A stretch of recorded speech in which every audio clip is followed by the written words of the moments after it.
नमस्कार, आप देख रहे हैं टाइम इंडिया न्यूज नेटवर्क। मैं हूं आपके साथ वाणी। अभी हमारे साथ मौजूद हैं सह संयोजक RWA से भाजपा पार्टी से जो है कार्यकर्ता भी हैं और बहुत ज़्यादा सक्रिय रहते हैं लोगों के बीच में। इनके फादर भी जो हैं बहुत ज़्यादा पब्लिक के लिए अपने आप को इन्होंने न्यौछावर कर दिया था। आइए जानते हैं कौन है ये शख्सियत। मिलकर इनका स्वागत करते हैं। युवदीप सोलंकी जी, आपका बहुत बहुत स्वागत है हमारे टाइम इंडिया न्यूज़ नेटवर्क में। क्या कुछ कहना है आपका? पहले तो विधानसभा चुनाव सर पर है, क्या कुछ कहना चाहेंगे? देखिए, विधानसभा चुनाव का एक ऐसा अवसर अब दिल्ली के लोगों को मिल रहा है कि पिछले 10 साल से जिस तरीके से केजरीवाल जी की ये भ्रष्ट सरकार ने जिस तरीके से दिल्ली के लोगों का बुरा हाल कर दिया, जिस दयनीय हालत में आज दिल्ली की जनता सारी की सारी बुरे दौर से गुजर रही है। आप किसी भी क्षेत्र में चले जाइए, अगर मैं बात करूं अपने क्षेत्र की बात करूं द्वारका की, तो उस द्वारका क्षेत्र में अगर आप पूरे में घूमेंगे तो ऐसा आपको महसूस होगा कि पूरी की पूरी विधानसभा को यहाँ के इस सरकार ने और विधायक ने दोनों ने मिलकर इसको स्लम बना दिया है। बिल्कुल चारों तरफ गंदगी है, चारों तरफ कूड़े के ढेर हैं। कहीं से भी आप किसी भी तरफ से निकल जाओ उसी तरफ बहुत गंदगी है, कोई काम नहीं है। सीवर खुले पड़े हैं, नालियाँ ऐसे ही खुली पड़ी हैं, गंदगी भरी पड़ी है।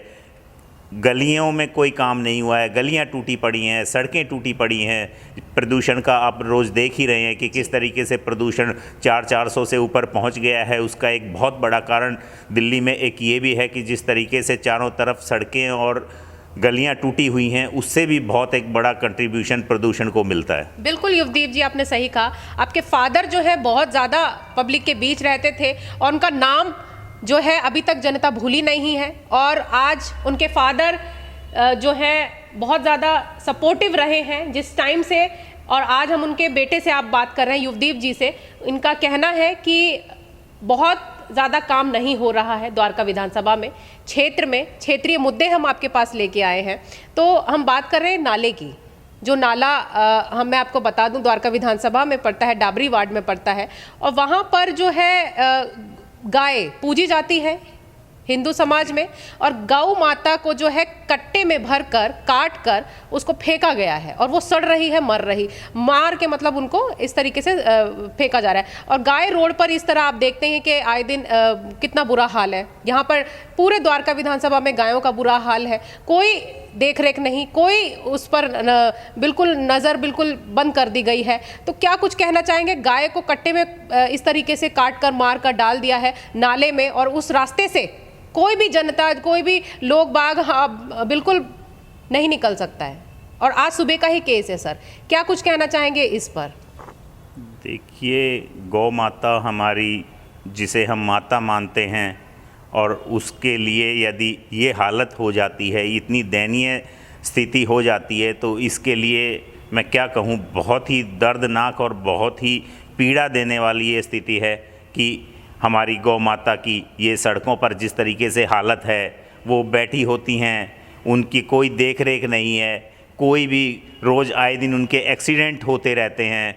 वो बेचारी इतनी बुरी हालत में यहाँ सड़कों पर पड़ी हुई हैं, लेकिन कोई सुध बुध लेने वाला नहीं है, कोई देख रेख करने वाला नहीं है। और आज तो ये सुनकर बहुत ही पीड़ा हुई जब ये पता चला कि किस तरीके से गोवंश जो है वो बेचारा वो मर जाते हैं देख रेख के बिना, खाने पीने के बिना, उनकी और कोई स्थिति अच्छी ना होने के कारण।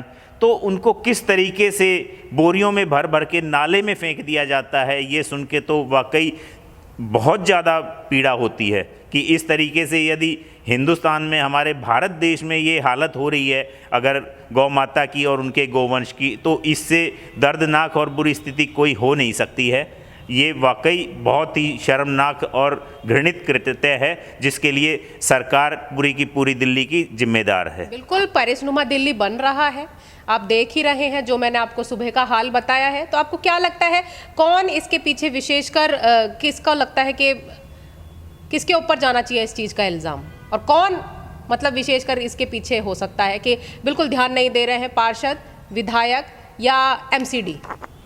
मैं तो ये कहूँगा कि इसमें सारे का सारा रोल एक अकेले किसी एक पे आप दोषारोपण नहीं कर सकते। इसमें एमसीडी भी उतनी ही जिम्मेदार है, दिल्ली सरकार भी उतनी ही जिम्मेदार है। दोनों के दोनों, यहाँ के हमारे विधायक भी और निगम पार्षद भी, सब के सब की ये रिस्पॉन्सिबिलिटी बनती है कि वो इस क्षेत्र ने जब उन लोगों को चुनकर प्रतिनिधि बनाकर भेजा इस क्षेत्र का, तो इस क्षेत्र की सेवा करें, देख रेख करें, अच्छे से अपनी जिम्मेदारियों का, कर्तव्यों का निर्वहन करें। लेकिन उस तरफ से बिल्कुल आँख सब उन सारे के सारे लोगों की मुंदी हुई हैं और उन्हें बिल्कुल भी कुछ भी दिखाई नहीं देता है कि किस तरीके से जिन लोगों ने उन्हें वोट देकर इस लायक बनाया था कि वो विधायक बने, निगम पार्षद बने, वो आज अपना सब वो कर्तव्य भूल चुके हैं और वो सारा का सारा बेहाल कर दिया है उन्होंने पूरे के पूरे क्षेत्र को। इसके लिए वही सब लोग जिम्मेदार हैं।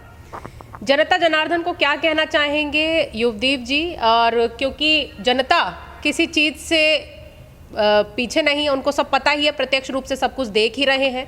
आप लोग भी जनता के बीच में ही रहते हैं, आए दिन देख रहे हैं। जनता क्या उम्मीद लगाए, आने वाले लीडर से क्या उम्मीद लगाए? नेता जो बड़े बड़े विधायक जो हैं जेल जा के आ रहे हैं, क्या कहना चाहेंगे? मैं तो ये कहूँगा कि अब समय आ गया है। जो पिछले 10 साल में जो कुछ जनता ने भुगता है, आज उसका रिज़ल्ट निकालने का एक अवसर लोगों को मिल रहा है। कुछ ही समय में ये चुनाव होने वाले हैं। इसमें ये भ्रष्ट और निकम्मी सरकार को और इसके ऐसे भ्रष्ट और निकम्मे लोगों को उखाड़ कर फेंका जाए और हमारी पार्टी भाजपा के समर्थन में अगर आगे बढ़ने की बात करते हैं तो एक जिस तरीके से हम बात करते हैं कि अगर केंद्र सरकार भी होगी, दिल्ली की सरकार भी होगी, जब हम बात करते हैं कि केजरीवाल जी ये रोना रोते रहते हैं कि मुझे काम नहीं करने दिया जा रहा, मुझे काम नहीं करने दिया जा रहा, तो मैं उसमें एक और बात कहना चाहूँगा। अगर काम नहीं करने दिया जा रहा है तो ये विधानसभा का जो चुनाव होगा इसके बाद क्या परिस्थितियाँ बदलने वाली हैं?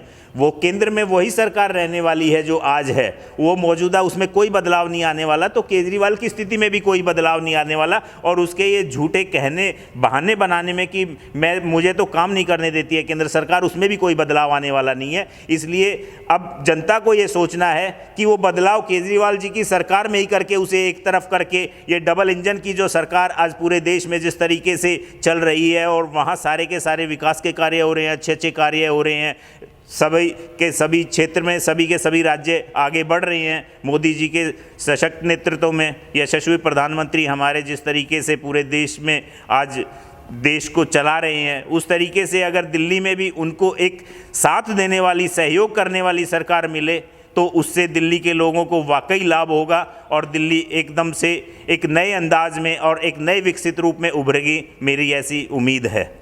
चले, आपने ठीक है युवदीप जी सारी बातें रख दी। क्या आपने न्याय यात्रा देखी?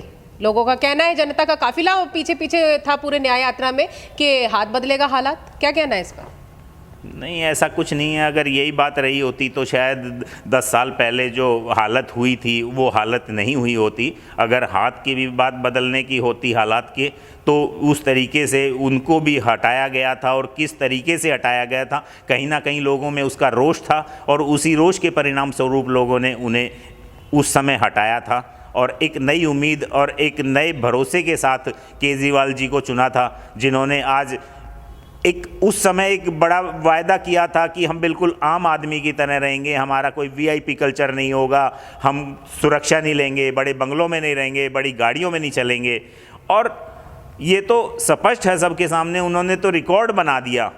एक मुख्यमंत्री, दिल्ली का मुख्यमंत्री जब अपने साज सज्जा के लिए, अपना शीश महल बनाने के लिए 100-100 करोड़ रुपए रिनोवेशन में खर्च कर देता है, तो ऐसे आदमी से क्या उम्मीद रखी जा सकती है? वो कितना आम आदमी हो सकता है, ये सब लोगों ने अब देख लिया है और अब उनके झूठे बहकावे में कोई आने वाला नहीं है। चले, बहुत शुक्रिया आपके शब्दों के लिए युवदीप जी, आज हमारे साथ बनने के लिए। ऐसे और मुख्य चर्चाओं से और क्षेत्रीय मुद्दों पर जो है गंभीर तरीके से हमने नजर बनाई हुई है। आप लोग देख ही रहे, जनता Janardan, time India news network बिल्कुल पहुंच रहा है क्षेत्र में, क्षेत्र के गड्ढों तक, नालों तक, सड़कों तक, गायों तक, और अब आप देख ही रहे हैं क्या क्या मुद्दे हम लोग लेकर आ रहे हैं और इसी विषयों के साथ में हम लोग चर्चा जो है जारी रखेंगे अपनी। और ऐसे खास मुद्दों के साथ बने रहने के लिए आपको देखना पड़ेगा टाइम इंडिया न्यूज नेटवर्क। बने रहें हमारे साथ में और देखते रहें टाइम इंडिया न्यूज नेटवर्क।